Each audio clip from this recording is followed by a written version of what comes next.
Hey YouTube, this is Yirmiyahu Weeps. I'm going to be talking about sin. Sin. Okay, sin, my understanding, the Hebrew word for sin is chata, and it means to miss the mark or miss the goal, to be off target. Like if you're shooting a bow and arrow and you don't get center bullseye, you're off target. So that's the concept of sin. And a sinner, also I think pronounced chata, is one who misses the mark or goal, somebody who was off target, okay? Um, then you have the term wicked, which is rasha, and it means to depart from the path, to get lost. So Yiwei's path is tzaddik, and to be tzaddik is to be walking according to Yiwei's path. Yiwei's path of doing what's right and treating people right and loving him and loving each other. That's Yiwei's path. And to be separated from that path is when you're not doing something that's right, or you're doing wrong, or you're not fulfilling love to Yiwei, the foundation of love and reality, and to each other. Some verses on this. Well, the definition of missing the mark, Yochanan Aleph, or 1 John, chapter 3, verse 4. Everyone who produces missing the goal also produces Torahlessness, instructionlessness, because that's what Torah means, instruction, Yahweh's instructions on how to live. Indeed, missing the goal is Torahlessness. Missing the goal, being off target, is instructionlessness, not having the instructions. So they're equated. Not having the instructions and being off target are equated. And not following the instructions, I should say. So now some other pertinent verses. If you go to Romans chapter 3, verse 23, it says, because all have missed the goal and don't reach the goal of the weighty importance of Yahweh of Elohim. It says the glory, but that glory is from the Hebrew kavod, and means weight, like holding the weight of authority and importance. And that's the glory of Yahweh of Elohim, the glory of the self-existent one of power and authority, because Elohim means either powerful authority or power and authority. And Yahweh means the self-existent one, the one that exists independent of anyone and everything else. And so his glory is his weighty importance, his weight. His actually, I think it's literally body armor, like heavy armaments, and that armaments is heavy, so it's the concept of weight. Um, so so everyone's missed the goal and don't reach the goal of the weighty importance of Yahweh. So nobody reaches that goal. So and here in Shemot, or Exodus chapter 20, verse 5, it's talking about Yahweh is being jealous, but actually it means like he's passionate and zealous for us, and he doesn't want us going after any false deities, any non-existent crap, when we should be devoting our love to him and to each other.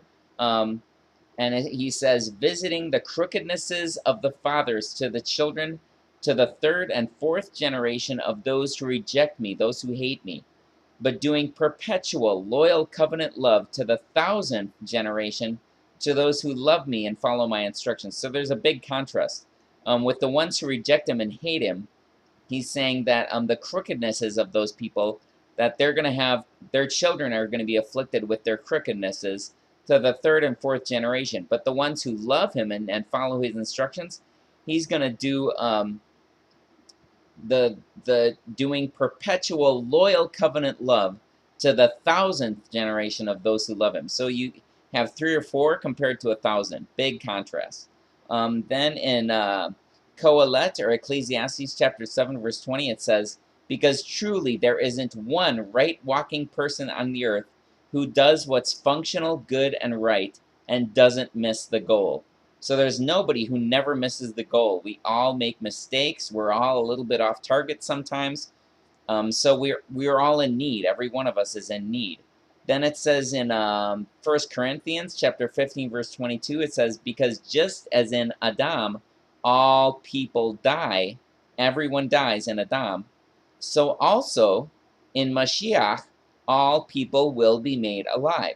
So just as Adam, his violating the instructions, because that's what Yahweh purposed him to do, that brings death to everybody. So everybody's going to die if they haven't died already. Everyone's going to die. But in Mashiach, all people will be made alive. So you see the contrast of first there is death, and then there's life. First, we're living in a reality of death where we're dying basically since birth, and then there's going to be a reality of life where death and corruption is non-existent. So Adam brings it so that we have this reality of dying and death, that we live in this reality of dying and death. But Mashiach brings the reality that there's going to be life for everyone. So just as all people die, just as everyone all the people that have died and everyone that will die, everybody has death.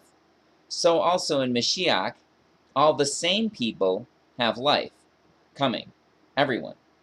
So it's everyone across the board. Then in Romans 11:32 it says, because Yahweh of Elohim has enclosed, confined, and imprisoned everyone in intentional and obstinate refusal to believe, acknowledge, or obey. Why has he done it? In order to give a merciful, loving, undeserved gift to everyone. So just as in Adam all people die, so also in Mashiach all will be made alive.